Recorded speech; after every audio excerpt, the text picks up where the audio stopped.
let me make sure that this is really clear. You are attempting to do things that are undermining God's plan. Because if you force or make an attempt to force somebody to do what they're not ready to do and don't want to do, you're destroying the plan. God wants to see them choose, not because you pushed. Making somebody Torah observant is counter the plan of the Father. All right, we're going to go ahead and begin with Marlene. Hey, Rabbi, Shabbat Shalom. Shabbat Shalom. So I think it was interesting when you were talking about shrimp today, because I'm one of the shrimp people that had to weep and mourn about that. Right.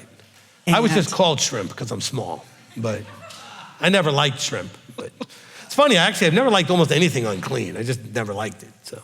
That's cool, that was a blessing. Yeah. So just yesterday, I think it was just yesterday, I passed by some like large shrimp and I looked at it and I could imagine it like shrimp scampi. And I was like, And then immediately it was a fleeting thought, you know. Mm-hmm. So I thought it was interesting that when you were talking about the temptations, you know, that Yahweh allows HaSatan to, to bring up or whatever. It wasn't really a temptation, but I guess it was a little bit of something, you know, just reminding me that, yeah, you used to be into that, you know. And it was like, yeah, I used to be into that. And then that was the end of it, you know. And I thought that you had a moment to see whether or not you have actually overcome that challenge, and it seems like you have. Yeah, perfect. And it was definitely a little temptation because it was like,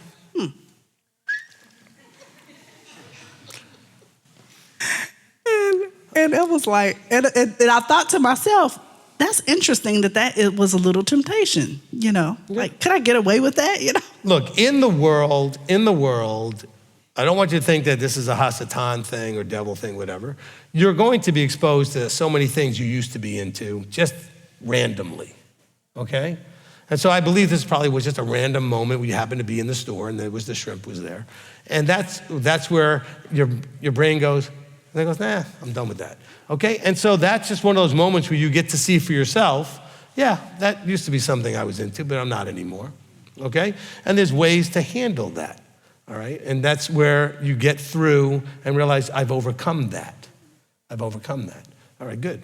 Hallelujah. So I just want to share be a little vulnerable with my challenge the other day. Well, it wasn't really a challenge, but it reminded, when you brought it up, I was like, well, I might as well say it, because I'm sure lots of people have situations, the things that used to do, you know, and I was just thanking the Father for delivering me out of so many different situations where, when you were talking about resisting the enemy and he'll flee, choosing, and also him offering a way of escape. So He does give us a way of escape, and that I was able to escape some things, you know. So anyway, all that was coming to mind this morning, and I was thankful that I had overcome, or He opened my eyes and deliver me out of those things. So, good. You know, hallelujah. And by flee, again, I just want to emphasize, he's just going to choose to go somewhere else, right? It's not like he's afraid and fleeing and running from you, you know, but it's just he's going to go somewhere else,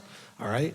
And look, see, the bigger challenge would be if you had a thing for, we'll continue with the shrimp example.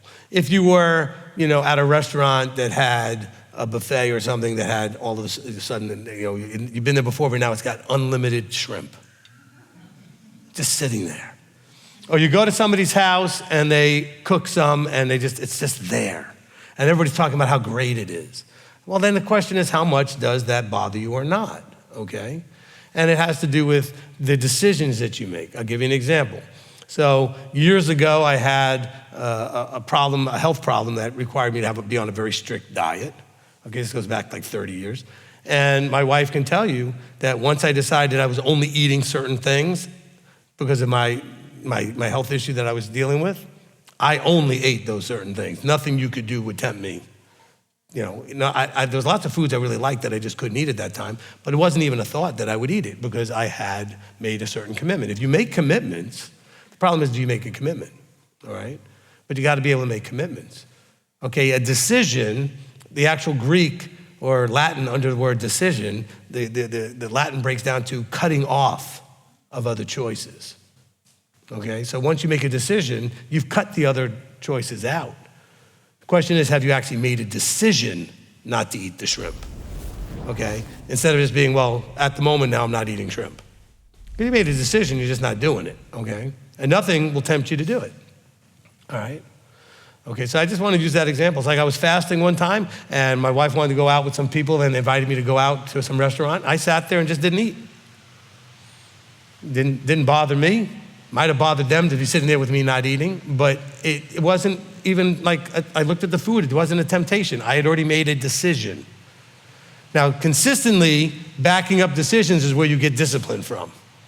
You keep proving to yourself that you can stick to the commitments you make, all right? That's how you develop the discipline. Another one about the flaming arrows. Could you apply that to like intrusive thoughts? Because usually intrusive thoughts aren't things that you necessarily even want or are tempted by, but they're like something that you think is horrible that flashes in your head. And a lot of times people are just like freaked out that they even had that kind of thought or whatever. Could you think of those? Sure, yeah. I mean, everything's about how when it comes into your mind, how do you handle it? Okay? Intrusive thoughts could certainly be that, all right? People have, some of the common ones I've heard about people having over time is like, you're driving down the road and oncoming traffic and you think, well, I could just turn a little bit and boom, okay? And someone's like, I've never had that thought. Lots of people have had that thought, okay? Okay, or I could go just this way and go right off the cliff, or I could just do this. And I mean, we just have these thoughts and who knows where they come from. And then how you handle the thought, that's the issue, okay? Because remember, I talked about early on in this, the battle is really in the mind.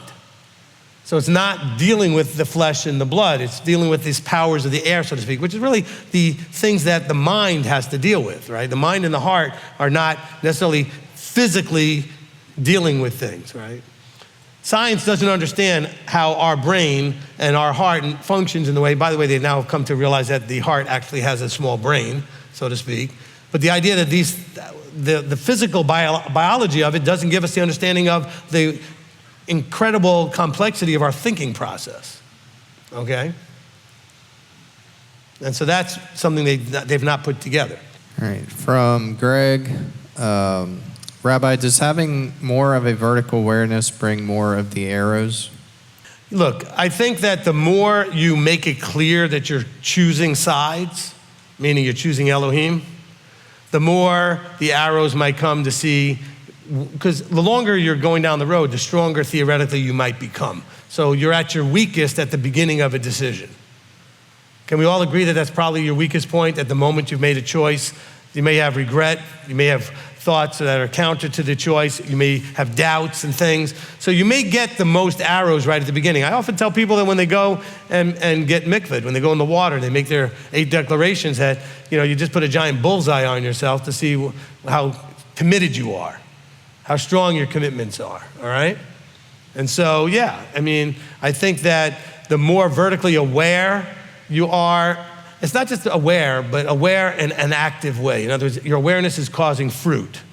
And the more fruit that's happening, you're aware of by aware, I mean, you're aware I'm not supposed to do this, or I am supposed to do that, the more there could be arrows that tempt you not to do what you're supposed to, or to do something you shouldn't, okay? So I'll agree with that. From Rachel Espino, in James 4:11, does this apply to a parent telling a covenanted adult child they need to quit practicing sin, or should we as parents stay silent?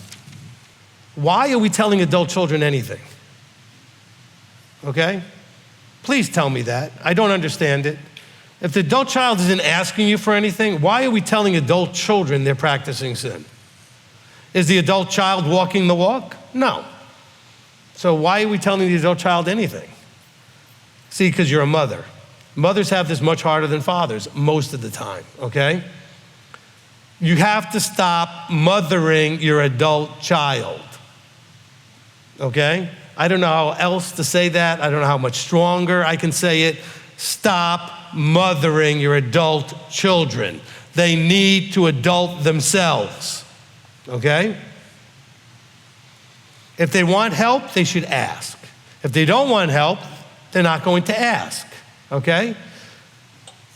I don't offer my son or daughter anything other than what they ask me for. Okay? They're both adults. Now, they're young adults, but they're both adults. Matter of fact, in another 2 months, less than 2 months, I'll have both of them over 21. So they'll actually be adult by every standard we have in this country anyway, okay? So that being said, I'm not trying to father any of them anymore. They come to me when they want guidance or advice or my opinion on something occasionally. But otherwise, I'm not pointing things out to them that they don't ask. So hopefully that answered it, okay? So when you're saying 4:11, so 11 says, brothers, do not speak against one another. And don't do any of that stuff. Yeah, you as a parent, you need to stay silent. Abba's working with them. Let me ask you a question, Rachel, and the rest of you. And I probably am not wrong when I think that most of you that have adult children have tried this. Did it work? Ever? Does anybody actually have a testimony where pointing out your adult child's sin went well? One hand, any hands? Really? Because it never works. And let me ask you another question. How many of you, if you're willing to raise your hand, did it blow up and get worse? Okay, a couple of hands. All right, the rest of you are just too shy to raise your hand. Okay? It doesn't work. It only aggravates your relationship with them. They feel judged and all this other stuff. Parenting 101 from me, okay? And you know what? When I first started teaching, I didn't have any qualifications to do this. I had no children. Okay, 25 years ago, I didn't have children when we started. 20 now, I keep saying 25 and it keeps going on in time. It's probably longer than that now, okay? But we didn't have children. So I really didn't feel as qualified to give any kind of parenting advice. I didn't even feel qualified to give marriage advice. I'd only been married 5 minutes, okay? Because I only married a year or two when we started ministry. So I didn't feel qualified for any of that stuff. Now I'm married 27 years and I got 2 adult children. I feel comfortable giving some advice, all right? Now bear in mind, this is really important that you receive this. As adults, okay, as adults, we should, with adult children, meaning as having adult children, we would want to have the role as adults of adult children where they have enough respect and relationship with you to come to you when they need you. If you're gonna constantly get in their face about stuff that they have no interest in hearing, you're going to cut that all off. You're gonna cut that all off. They're gonna never come to you because all you're gonna do is judge them. I'm gonna tell you something else to never do. This is advice, okay? It's not like you're gonna get in trouble if you don't listen to me. If your child is not covenanted, never bring up Yahweh, Torah, anything scriptural as to make your case. They will hate that. And they'll blame it on that vertical and your beliefs and everything else. Well, you know, Yahweh doesn't want you. They don't care about what Yahweh wants. Well, the Torah says they don't care about Torah. Stop doing that. See, your problem is, please own this, Rachel and all the other parents, that you're not dealing with your fear. You're afraid of what's going to happen to that child, that adult child. And you're letting your fear dictate your behavior. So you're going aggressively against them because you're afraid they're going to end up in a place, whatever, okay? That their life is going to go down, whatever. They're not going to be in the kingdom, whatever it is. You're afraid, okay? Mothers more than fathers, all right? Look, my wife is nervous about her kids sometimes. Well, one of them anyway, all right? And I have to tell her all the time, he'll be fine. It's not our problem at the moment. But because of the way I've treated him, he calls me almost every day, okay? He calls me almost every day. Now, do I listen to a whole bunch of junk I don't want to listen to? Sometimes. But I'm maintaining an open communication so that if occasionally he asks me for something, advice-wise, and I will give it, and I do, and he often ignores it anyway, but at least I still have opportunity that I wouldn't have otherwise. Maybe someday he'll listen to something, okay? But my job and your job with a child becoming an adult is become the trusted advisor, not the one who's judging them and always making them feel like they're in sin and awful and going to hell or whatever else you're trying to make them feel, okay? You're missing the point of your role, okay? Your role now is to be there as they desire to seek your counsel. They may never listen to it, but they want it anyway. Okay? And that's the thing. The more you smack on them, the less they're going to want to talk to you. Some of you are all crying to me, my child doesn't talk to me anymore. Well, because of how you treated them. What do you mean how I treated them? No, you judged them, you attacked them, you kept getting in their face about God and religion and this and that. Leave them alone. You know, I have a teaching called, a little in-focus thing called Leave Them Alone. It has to do with also leaving everybody, Christians and everybody else alone as far as the world, trying to convince them what they need to be doing. Leave people alone unless they come to you. Be there for them when they come to you. But leave them alone. Okay, you didn't appreciate it when you were growing through all those things that people kept getting in your face trying to tell you what to do. All right, don't do that. All right, don't do that. Yes, this verse 11 is that. Brothers, do not speak against one another, he says, and also he says, and if you judge, and don't judge them. Don't speak against Torah and judge, he who speaks against Torah judges Torah. He who speaks against his brother judges his brother. Don't judge. Don't judge. What'd you say, slow down? I want to get through the verse, I don't know why. By the way, if anybody ever is nervous to get up and read Torah scripture and stuff and they're worried about stepping on their tongue, I do it every day because I read too fast, all right? So don't be embarrassed. I'm not embarrassed. Don't judge your brother. He's going to feel judged. Your child will feel judged. You point out that they're in sin, which is the point here, okay? He said, telling a covenanted adult child, they're covenanted, and now that they're doing sin, they're not. That's breach of covenant. Okay, so if they claim they're covenanted, then they've got their own issues to deal with. Did they come to you about it? Then share with them, okay? But you don't need to tell them they need to quit sinning. There's no need for you to tell an adult they need to quit sinning. Now, if they come to you for advice, you can say, well, maybe you want to quit sinning. That might fix your problem. We do that from here, from counseling. We tell people, well, maybe you need to fix this thing that you shouldn't be doing. Maybe that'll make a difference. But that's somebody who came here and asked the question. Look, I know that was a long-winded answer, but this is a rampant problem. Let me make sure that this is really clear. You are attempting to do things that are undermining God's plan. Ooh. Do you understand what I'm saying? Because if you force or make an attempt to force somebody to do what they're not ready to do and don't want to do, you're destroying the plan. God wants to see them choose, not because you pushed, okay? Making somebody Torah observant is counter the plan of the Father, all right?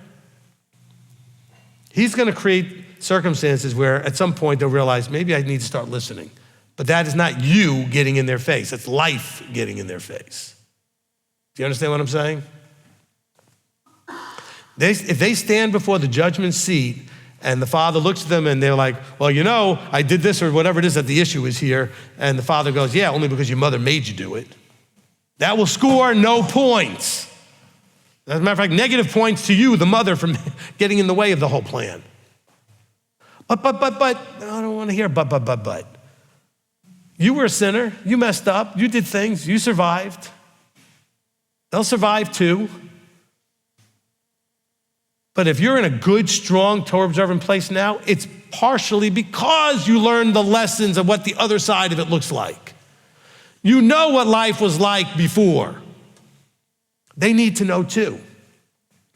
I'm not recommending they go out there, but if they're out there, that's part of what they must need to learn. They've got to learn it out there.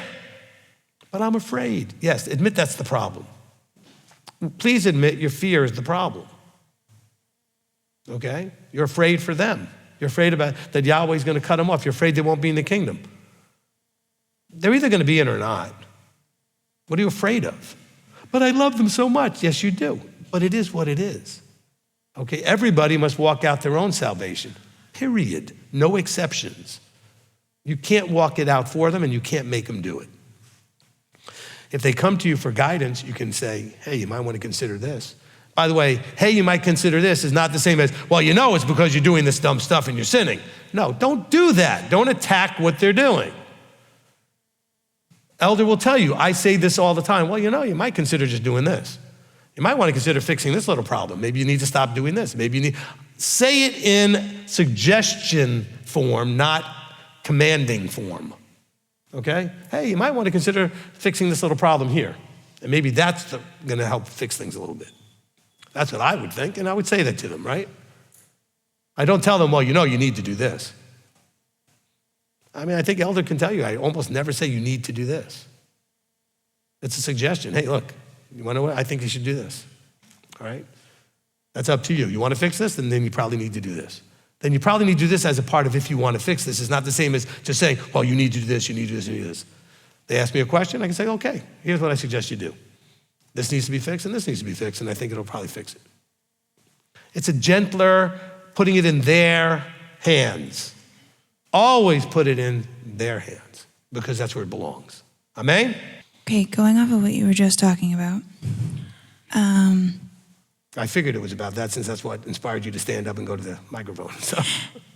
So, how would you package everything you just said from a parent to a child? And I know you said so many of the nuggets in which you already have talked about in the level up, but like, can you package it specifically for those of us that are trying to force ourselves, whether it's cutting off parts of us that, and just, you know, putting them in a closet instead of dealing with them because they want to do things that we're not okay with. But we're trying to force ourselves to go in the direction we need to, instead of, like in the Myers-Briggs, the shadows, like this parts of me I don't accept, I don't want to talk about. We don't let this part ever drive because it's immature, whatever. Do you understand what I'm trying to say? Yeah, and it's a completely different situation, all right? You know, and praise Yah, he gives me somewhat of at least the gift of like when people say stuff, I can kind of know what they're trying to say, all right? The two situations are completely separate, completely different, okay? You are fully responsible to get in your own face, to have the discipline to cut things off and to make choices and to make parts of your inner workings behave or knock it off. So it's the opposite situation, okay? Now, the thing that would be similar is that you gotta remind yourself the whole reason you're here is to make these choices. You have to remind yourself that the whole reason you're here is to grow up into that mature, covenanted adult, okay? Which means that you have to discipline you. It all has to come out of you. So the whole point of me telling the parents not to try to parent you, okay? And you know, I've kind of been like a father for you. And in doing so, I've not made any decisions for you. I've told you to consider things. I've treated you exactly the way I've said it here to the microphone, okay? But I've also talked to you a lot about you coming to then own, because you asked, she's a great daughter, so you understand, because she asks for guidance, she looks for help, she's trying to understand. A lot of children don't do that. A lot of you have children that don't do that, okay? But the hard part is that I have to do something that's challenging, because I have to always put it back on her. I give her some ideas of how to handle it or how to approach it, but it always has to go back on the person. Your adult child comes to you, you always have to give it back to them. You can give them some help with how they should maybe go about and approach handling it, but it has to be on them, okay? And so when you're dealing with things that have helped you understand you better, which is things like the colors from the color code, things like the letters from cognitive functions, then you could also understand what parts of you are not behaving well, that are causing issues, okay? All right? There's a part of you that always wants to have fun when it's not necessarily the time to have fun. Or the part of you that never wants to have fun when your system needs to have fun sometimes. I know that's part of what you've been dealing with, all right? So hopefully it's not embarrassing that I let that out, but it's common enough for most people, right? Finding that balance, okay? The person that's grind all the time needs to stop and have a little bit of fun, okay? in the right measure, in the right timing. I mean, there's wrong timings to go off and goof off when the things that have to get done. But there's also things that don't have to get done that you treat like they have to get done that can wait a little bit so you can have some sort of balance. And what I've been talking to you a lot about in this subject is finding that internal balance, right? We've been talking about that, okay?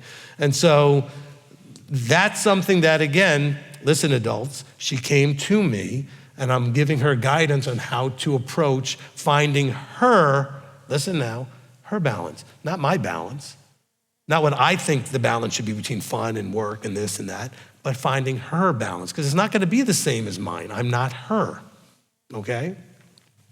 See, a lot of you wanna jump right in and think that you know what balance should look like and tell somebody what it should look like. How do I know what it looks like for you? I certainly know that what it looks like for me doesn't look like the same for most people. So I should definitely not be using me as the measuring stick because my balance is not very much in balance according to what you might think. Okay, but it works for me. So to encourage the person to figure out and understand themselves, which is why I tell all of you so many times, really, really study you. Be aware and pay attention to what your balances and imbalances are so you can balance them out, okay? Figure out what you need that's missing, which is why you're not quite at that joy level you could be, that peace. Listen, if you're not in balance, your peace is gonna be disturbed often and your joy is gonna be disturbed. Those are two things that are good measuring devices for your level of balance, okay? And by the way, balance doesn't mean that you're not way a lot of one thing and a little of the other thing, because you might be okay having a lot of one thing and a little of the other thing. For you, that's a balance that works. It doesn't mean flat across the board. Okay? I am not a balanced person when you measure that way. But is my level of peace, internal contentment, right, and joy at a high enough level? If it is at a high enough level, I know I'm in balance for me, okay? And I'm balancing my relationships, I'm balancing my health, I'm balancing all these things in a way that keeps my peace and my joy at a high enough level, my contentment at a high enough level. Did that kind of answer it? I'm glad I sparked that. That was very useful. There you go. Not what I was specifically looking for, but better than maybe. So then would I be correct in putting this in the package of if and like you talk about leadership is to bring consensus and to know this is where we're going after you've heard everything. So would you say that if I'm trying to force myself or be a dictator to myself, I'm undermining Yah's plan instead of being that good leader that's bringing consensus but at the same time having authority and saying, no, this is a discipline, this is where we're going. Would that be correct? Yes, and we've talked about this. I'm glad you brought it up in front of them because I thought we already cleared this up this week. But this is Apparently not. Okay, well, I'll clear it up now, okay? You must maintain proper authority inside yourself. But to do so, you must make sure all the voices in you are heard. The fun voice, the task voice, the leadership voice, the whatever. You gotta let them all have a voice. And you have to reassure them that they will get what they need, but you also have to have leadership to say, some of this doesn't get to happen right now. Some of it has to happen right now, whatever it is, okay? So make sure that the parts of you all get heard. Because when you don't listen and don't hear and act like the dictator in your own body, you're going to blow up because the parts of you that are not being heard are going to scream until they cause something in your system to break down so that you're listening. Okay, there's some obvious things, like say you don't get enough sleep. At some point you will crash physically to force yourself to get some sleep, okay? So there are things that you must do. Make sure that same thing as a leader of a family. If you're married and you have children, as a man, you must make sure you're hearing your wife. I didn't say doing everything she said, but making sure she knows she's heard. And your children, if they're in the house and they're not adults yet, that they're heard, okay? Everybody must know that they're being heard. But you also have to accept that the one who's listening doesn't mean they didn't hear you if they don't do what you wanted. However, the job of the one listening should also be to say, I heard you, but we're not doing that right now. I'll try to get to it as soon as I can. I did hear you, okay? So to give you an example, my daughter will call me, whatever, during the day, and I may be in the middle of something. So what do I do? Just like this is happening inside your own body, let's say. Part of you speaks up. And I say, hey, I'm in the middle of something. Is this an emergency? If she says yes, I stop what I'm doing and deal with her. If she says no, I say, can I call you back in an hour, 10 minutes, whatever it is I think when the next time I'll be available. Okay? That you do in yourself. At some point, yourself is going, we are gonna freak out if we don't have a relaxation moment where we can unwind a little bit, okay? Fine. Then you say, I get it. We have to finish and get these two things done, whatever it is first, then we're gonna take a break and meet that relaxation need, okay? But make sure you reassure yourself, hey, I know we need that. I know we need to get to it soon. I need to make sure then question, the things I'm doing right now, are they really that important? Because sometimes you'll get out of balance because you're prioritizing the wrong things. So you need to have some more of the logical, if we're gonna go with the letters, a little bit more m.t.o.i, okay? A little bit of logical internal thinking to say, is this really what I have to be doing right this second, or is there other things that might be more important? We can get back to this. Not everything can be done at the same moment. You have to, yeah, I know. She's looking at me like, no. There are people that really have a lot of internal stress because they think everything has to get done, and not only at the same moment, but in the same day at least. And then when you don't get everything done, you're all disappointed and frustrated with yourself because you didn't get it all done, okay? I always schedule things that there's no way I'm getting it all done, okay? So I don't even worry about that, all right? I've told you guys many things that I intend to get done at some point that we've never even started doing yet. There are things that are still on my plate that someday we'll get to. But you have to have some logic to say, okay, all these things I want to get done, which is most important actually right now? And it may be taking a break. You might need a break. Everybody needs to have whatever for you is a break. It can be something very active. It doesn't mean just take a rest. Some of you do great laying down, taking a nap. My wife every now and then would say to me, why don't you just go lay down and take a nap? And I look at her like she's speaking Martian, okay? Do what? Because it doesn't interest me at all. But it works for her. There are times where she'll say, honey, I'm just gonna go down and lay down for a minute. I'm like, great, that works for you, go do it, right? So learn you. Listen to you, but have authority over you. Did that all make sense? Those three things, learn you, listen to everything that's coming out of your feedback loops, but then logically, rationally, choose what has to happen in what order. But reassure the things that don't get done, I'll get to it. Like when I tell my daughter, hey, I can't do this right now, I'll call you back in an hour. But I will call you, all right? Or if you don't hear from me in an hour, call me. I might get distracted, but I do want you to know I didn't forget about you, right? But you're right now not as important as the thing, because you told me it wasn't that urgent, as the thing that I'm dealing with right this second. Which, by the way, if you're ever in counseling with me, meetings with me, I answer my phone and all of those things. You may think that's terribly rude. I think it's very respectful to the fact that there may be an emergency happening and I need to be reachable. So in the leadership meeting, my phone will ring at least once. In counseling, my phone will sometimes ring. I will take that call for a second, say, look, is it an emergency? If it's not, I will call them back. And a lot of you have seen me do that, okay? Because I don't want to not be reachable to the people that depend on me. And I don't have a problem apologizing to people. I say, excuse me, I got to take this for a second just to make sure, all right? I do that because they depend on me, all right? You got people that depend on you. They should be able to reach you. You should be able to tell, if it's an emergency, be able to tell whatever you're doing, hey, I got to take this real quickly, all right? And they might look at you like, how dare you take a call in our meeting? Sorry, you're not the only thing happening in my life. They might think they are, but they're not. Okay, I actually have a life beyond this meeting. Okay? And I'm just saying but they should also see that unless it's an emergency, you'll tell the person, listen, I'm in a meeting, I'll call you back. All right? Which 99% of the time is what I would do. I will call the person back or tell them, call me back. Give me an hour, call me back. All right? That's the right way to handle things. So that was a long-winded way of handling that, but just because it came up here about dealing with adult children, you might be an adult child in your own body, okay? That child needs to be heard, whether in your body or outside your body, okay? But also needs to understand that there's limited authority with the one outside your body. You need to have full authority of the one that's you. It needs to know, yes, I heard you, but no, you're not in charge. Okay? There's got to be a part of you that's still the one that's in charge, okay? The one that gets to say, this is what we're doing right now. We'll do that later. We'll make a priority for it. And then, you know what? Be respectful of that part of you, and don't forget. Find a way to put it in your phone, put it some way that pops up as a reminder or something. Set a timer or whatever it is that you're going to go ahead and do what you promised that other part of you. Now, some of you are watching going, why is he talking about all this stuff on Shabbat? Because this is all about what the Father put you here to do, is to grow up into the best, full, mature, congruent adult you can be in the context of Him.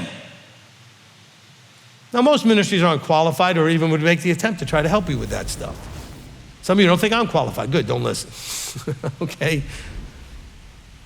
But I can assure you I've studied this even more than I've studied the scriptures, okay? Not more meaning daily, but over the years, okay?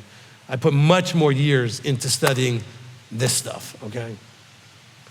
Literally since I was like 13, 14 years old. I don't remember the exact age, but young teenager, okay?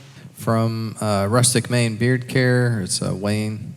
When girding your waist with truth and you're watching multiple teachers with theirs different versions of truth, that could easily become a burden for you instead of protection, right? You are adults, hopefully, right? You can listen to anything. I would encourage you, go listen to whatever you want, okay? However, when you're looking at something that has to do with the walk, all right? Actually, I would say any of the 7 areas, but make sure that you have that one teacher that you think is the measuring stick expert, that when you hear something taught by somebody else, you kind of bring it back to that expert and say, what do you think of this, okay? So for example, I have a nurse practitioner that I use as my medical professional, and I will hear something on YouTube or somewhere, or somebody might be talking about it in here that I think might be a good thing to maybe try for my continuing development of my health. And I bring it to her and say, hey, are you familiar with this? What do you think of this? And sometimes she goes, absolutely, go ahead, do that, it's great, Because my practitioner is not all about it has to come from her. I can bring things, and she'll say, yeah, sure. Or she'll say, you know what, I've been really looking at that a lot. It sounds like it probably works great. Why don't you try it and tell me how it works? Okay? Because everything I've read sounds like that's probably pretty good. So, or she'll say, you know what, that doesn't work that way. I'd rather you do this, or it doesn't do well with what I've already got you on, or whatever. But you bring it to somebody that you're using as a measuring stick for information in that area. If you have me as your teacher, sure, go listen to anybody you want. But if they say something different than what I said, you might want to come back and compare and ask me to help sort that out, or just realize, well, I got 2 or 3 different ways of looking at this. I'm going to go with my teacher. Because there's a whole different, it's very different to have a teacher and listen to teachers or teachings. I don't care how many teachers you listen to. The way Ephesians 4:11 seems to imply, you need to have a teacher that's an anointed, appointed, that settles any of the confusion. Because it says that they're there so that you're not tossed about by every teaching that's out there, okay? Every wind of teaching. So just kind of keep that in mind, okay? So yes, if you're going out there and listening to lots of versions of the truth, yes, it could become a burden instead of protection, because the truth should help protect you. But if you're confused, then it's not really protecting. It's kind of a weakness in your armor. From Steve Gary, and this is a couple of questions revolving around the same subject. How can we deal with the breaking of worldly habits? And in James 4:9, you talked about lament and mourn, but can you elaborate on the second part about laughter turning to mourning, struggling, dealing with old habits? Okay, look, the laughter turning to mourning thing is simply where you go from, I like this thing that I now realize I shouldn't be doing. And so now it's something that you're going to mourn and say, okay, when we mourn a loss, right? We mourn a loss. It could be a loss of something. It could be a loss of a person, right? When you lose something permanently, we mourn. So yes, this thing that brought you laughter, joy, pleasure, now you're going to mourn. And in doing so, the next thing is you're going to be humbling yourself. Because you're now acknowledging that you have cut it off. You're acknowledging that you have let it go, okay? Remember, mourning something is a permanent loss. You're mourning a permanent loss, right? Somebody passes away, you mourn their loss, okay? Anyway, all right? So that was the first part of this. Okay, so struggling, dealing with old habits. Okay, old habits that you enjoyed, you found pleasure in, you found some sort of benefit in or whatever. You have to reset your mind about those things that you were doing. You have to recognize that A, they're inappropriate, they're against Torah, there's something. There's a reason why you don't want to do it anymore. Okay? Build your argument in your case in your own head as to why you're no longer going to be doing those things, why you're no longer focusing on those things. And deal with the fact that you enjoyed them, which means you're going to miss it, you're going to lament it in some way, and then you have to mourn the loss of that. Okay? Because even though now you realize it was wrong, it doesn't stop the fact that you enjoyed it. Okay? But it's no longer there to be enjoyed, so you're cutting it off. All right, from Olivia, clarification, being humble, this means when my desire or pleasure is at odds with Yah, submitting to his will and way, doing what he wants is what humbling means? Yes, okay, the submitting part is the point. You have to have the also the humility to admit that you really wanted these things that you can't have anymore, or you didn't want to do what he said to do. There's a humility in your owning how you felt about it, okay? He told you to put the seat on, you're really uncomfortable doing it. Well, own that. There's a humility to that, okay? I really loved my shrimp scampi, as Marlene said. All right, well, own that, okay? There's a humility in owning that you loved it, but yet you knowing now that you can't have it anymore. So yes, it's then the submitting as evidence of the humbling. Okay? But the key with the humbling is that you're not doing it kicking, screaming, whining, and complaining. So the submission itself is not purely evidence of the humility or the humbling, okay? Because submission simply means you realize he's right and you're wrong. But realizing he's right and you're wrong doesn't mean that you're going to have the right attitude. He wants you to have humility, which is the right attitude when doing it. From S.A. Walker, question from earlier, can you clarify archai or principalities in Greek? How does this mean head and heart? Could it be wrestling against hypocritical rules and laws?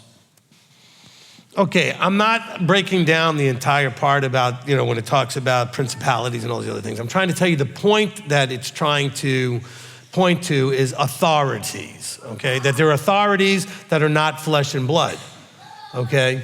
Now, we can look at it as, again, from a very Christian point of view, that these authorities are imposing on you and trying to control you, and demons and the devil and Satan, which I've totally dispelled in the last 15 parts of this, okay? So what I'm reading then is that the point being that we're dealing with things that are happening in the mind, okay? The struggle for authority in the battlefield of the mind. So that was my interpretation. I'm not going into the Greek words and everything else that's there to get the specific definitions, etc. I'm just saying the consistency of what I believe the point that's being made there, all right? And this is in Ephesians, right? Okay? That it's about the battlefield of the mind. All right, another one from Olivia. Is there a way to know you're too independent to ask for help? If you're trying to own every aspect of your life independent, is it when you don't know what to do and you don't seek advice on that? Yes. Okay, look, I want you to become, I was going to say 90, it doesn't matter the percent, primarily independent. In general, in your life, I want you to be able to be fully responsible and handle your life. But the humility that you should have also says that when you do have something that you don't know what you're doing, you're not sure what to do, or you have some concern, that you're willing to go and ask for help, okay? So don't be stubbornly independent or have some sort of authority, opposition defiance or something where you just don't want to go and ask anybody anything. Because there's a bunch of you out there, if you didn't figure it out and come up with it yourself, you're not listening to it, okay? It's gotta be something you came up with yourself. You have this thing about authority, you're not gonna listen to anybody. Don't be that independent. If you can figure it out yourself, please do. You get the most growth out of figuring things out yourself. There may be a shortcut to figuring things out if you got advice, if you got counsel. You know, I'm all for taking the easier route, not the easier route that's the foolish way, but the easier route where if I can go get advice from somebody who knows about what I'm trying to struggle with, why not go find out how they did it and what they learned and all the mistakes they made instead of me doing it the hard way and doing the same mistakes they made, okay? All right? Okay, look, and this should maybe hopefully help a little bit. I was a professional commodities trader and broker, licensed professional, okay? I knew a lot, all right? Trained, studied, licensed, the whole 9 yards. And then I haven't done anything with that for years and years and years and years and years. And then all of a sudden I decided I was gonna get back into dealing with stocks and options, which isn't the same as commodities, but similar enough. And I realized, even though I am somewhat of a trained professional expert, that this being slightly different, I should probably go find out what the current experts in this specific thing are doing and how they're doing it. And so I've watched hundreds and hundreds of hours of videos from people that seem to have a certain level of success. Some of them I didn't think were as good, obviously, as others, because I'm gonna be able to, after comparing them, realize that person doesn't know as much as this person, et cetera, as you go through it. But I could have just jumped in with my own understanding, my own expertise, because I am a trained professional, okay? I mean, I literally did this for a living, for years. But rather than just be independent, I thought, why not find out what other people in today's environment, because it's been 30 years since I did the other stuff, or almost 30 years. Let me see what they're doing. So don't just, if you're stubbornly independent, don't just use that as a reason not to go out there and double check yourself. By the way, I learned a lot from the videos, and probably half of what I learned was what I already learned is still valid and still works. And half of what I learned was stuff I didn't really know. Do you understand what I'm saying? So it's good to also realize, hey, this thing that I was thinking of actually still is valid. I'm still feel good and I feel like I'm right about certain things, but I went and got confirmation by hearing what people are doing. You understand? I'm just using me as one item as an example, all right? Same thing like with some health things. There were some health things that I was doing that I asked my health professional and she agreed. Oh, good, I got confirmation of some of the things I was doing. Other things I wasn't doing that she said, well, you need to be doing this. Oh, okay. I'm open to learn, but I also want to get confirmation from some expertise level person that what I'm already doing in my thinking process is correct. Does that make sense? Okay? So, yes, okay, the key is, it's when you don't know what to do or you want confirmation that what you're doing, has some sort of endorsement and backing from somebody with expertise that you should go and seek that advice, okay? And by the way, you can seek advice the way I did by going out and just seeing what other people are teaching about a particular subject, if it's a subject you can find that way. And you don't actually have to interact with them directly, just see what they said about it. And you go, oh, I was thinking the same thing. That sounds like I'm on the right track here. I'm not just right because they said it and I said it, so that's two people agree. But I'm just saying is, hey, I might be on the right track. They're saying the same thing I was thinking anyway, all right? But then I want to see what 50 other people say, because there may be opposites and contrarian things that'll bring up things I'd never thought to even ask.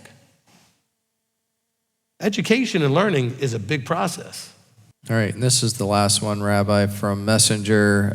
They're asking for clarification on what you were talking about earlier. And the question is, so it's not okay to teach my grandchild of my uncovenanted daughter to pray because I have? No, I'm not saying it's not okay to teach a child to do something unless the parents think it's not okay. I mean, don't be doing stuff with okay. Everybody who's a grandparent's gonna be really mad at me, okay? You're gonna be really mad at me.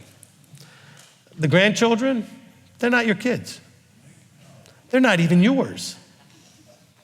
They're not yours. They belong to the parents. Oh, but they're my grandkids. That's grandkids, they're not your kids. You can't treat them like they're yours. They're not yours, okay? So you can't usurp, you can't go behind the back of and do anything the parents don't want done. But they're not doing this stuff, and doesn't matter. That's their journey. Look, I'm standing in front of you as the teacher, I was raised in a secular Jewish home. My parents kept almost nothing, okay? As far as kept almost nothing, meaning we had a Seder for Passover, we lit a few candles for Hanukkah, and we went to trumpets and atonement, right? Yom Kippur and Rosh Hashanah and Yom Kippur.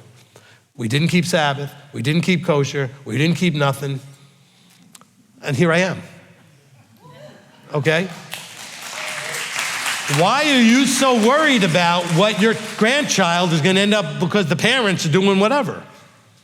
How many of you were raised by bad parents?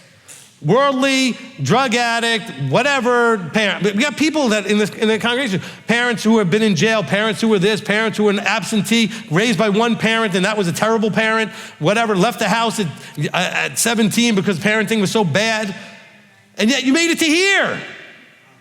Stop being so worried, okay? Is it wrong to teach your daughter, your uncovenanted grandchild to pray? No, it's not wrong unless the parents don't want you doing it, okay? It's their child, not yours, okay?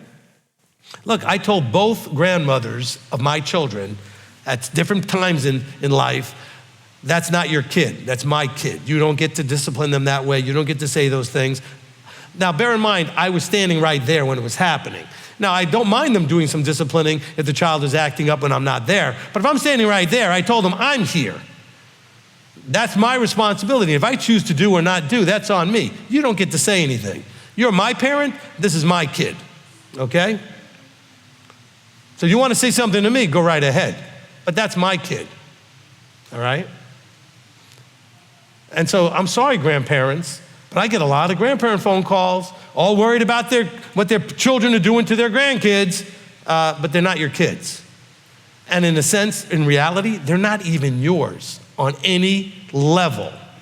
They're related to you, but they're not yours on any level, okay? Unless the courts have given you the child, which we've had people have that, where they have kids that's different.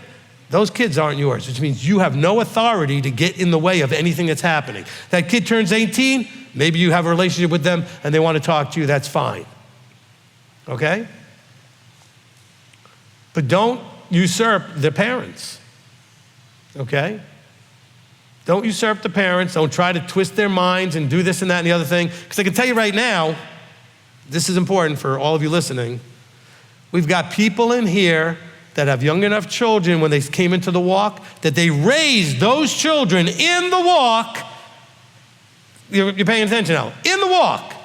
Kashrut, Sabbath, holy days, all these things, and their children are in the world. In other words, it didn't make a difference. The child has the child's journey, okay? I have one child out there figuring life out for himself, another child in here blessing you guys with incredible praise music, all right? Upstairs actually teaching the children today, okay? She was doing actually some of the teaching of the children, which is great because it's funny because she's one of the ones who went through the entire m.t.o.i Partial Pearls program and now she's teaching it, okay? All right? But that being said though, I don't get credit, okay, for her and her anointing and her what she does here to bless you, and I don't get the blame for what my son's doing, okay? He's got his journey, she's got hers. My journey was to set an example that they could ask, witness, ask questions about, etc., okay?